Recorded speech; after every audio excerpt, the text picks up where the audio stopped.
Today we're taking a look at a classic SMG from World War II, Commonwealth style, AGM STEN MKII. First upgrade that you can do is replacing the magazine. AGM recently came out with new midcaps, 120 BB capacity. You can disassemble them easily and remove the spring so you can maintain them with no problem. Great performance boost. Now the stand, AGM stand in particular, is famous for its wobbly stock. I fixed it with screwing this screw into the back of the gearbox. I'll show you how. You unscrew this screw. Originally it's very short and just attaches to this back cap. Slide the stock down, remove it, it's nothing special. I drilled the hole through. It usually had threads, so the screw attached only to this. Attached like so, and it was wobbling because the screw on the top here was the only thing that was holding it onto the replica, onto the main body. Now it goes through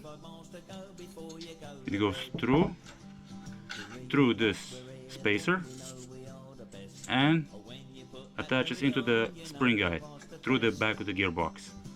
Now this spacer serves as a spacer because so the stock, when you tighten the stock down, it doesn't pull the gearbox back. If you want to get to the Hopup unit, you need to unscrew the second screw. This one attaches the front trunnion, for lack of a better word, to the body. And then the whole, and yeah, you need to pull off the front side like so, which is very wobbly and can be lost easily. I put a small thing, where is it? Well, basically I jammed a piece of plastic inside so it doesn't move as much. Anyway, if you want to adjust the Hopup, you need to flip down the mag well, and here you go, adjust it with a screw. Alright, here you can see the Hopup unit. Here on top you can see two screws. Here is a Phillips head screw that holds a lever on which is attached this hex screw, and this is your TDC. This one, the small one. This one is your TDC adjustment screw.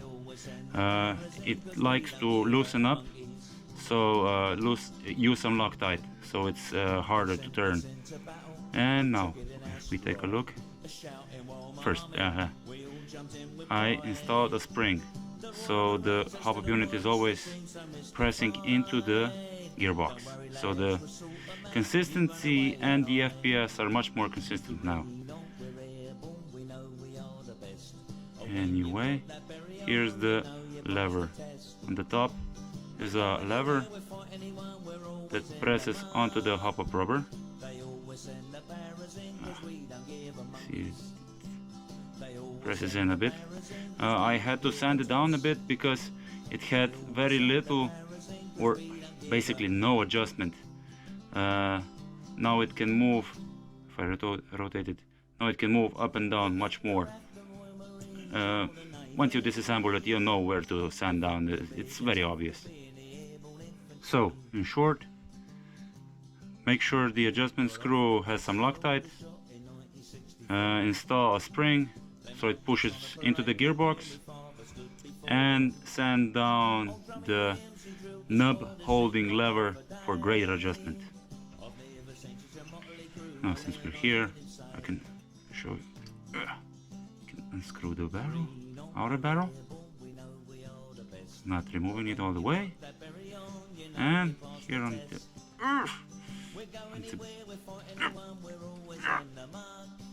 okay, this yes, okay.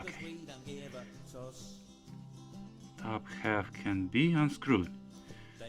Have a negative thread, positive thread, but what's this diameter? Probably 12, maybe 11 millimeter. I'll be back. A few words on the general construction. It's mostly made out of steel. The most important parts, like the main body, it's made out of steel, so don't fall on it, or don't drop it. But if you break something, chances are you can weld it up. So yeah. And now the last topic is the gearbox. It's a modified version 7 gearbox with no frills or nothing. It's just full auto, or keep your finger off the trigger. No safety, no nothing. So yeah, the standard parts are the motor, which cannot be adjusted in height. The adjustment you do with the bevel gear, how you shim it. Gears are standard as far as I know. I didn't replace them, so they're still stock. I think it uses 6mm bushings. It uses a version 3 spring guide, normal spring, normal piston, cylinder, etc, etc. However, the cylinder head is proprietary. It's slightly offset, so you cannot use a standard cylinder head or tappet plate, still proprietary. And the nozzle is a specific length, didn't replace it. And here you have it, a very unique looking SNG that's constructed well and very skirmishable, especially now with the new mid caps. And if you want a cool factor, this replica is for you, so don't hesitate to buy it. And if you want to change it into a different version, maybe version 5 or maybe a suppressed version, check out Vintage Airsoft on the internet. The guy does some really good modifications and upgrades, so it's worth to check it out. Anyway, if you like this video, please like, maybe share your opinions of it, or if you have any suggestions on what I should cover in the next video. So take care, guys. Cheerio.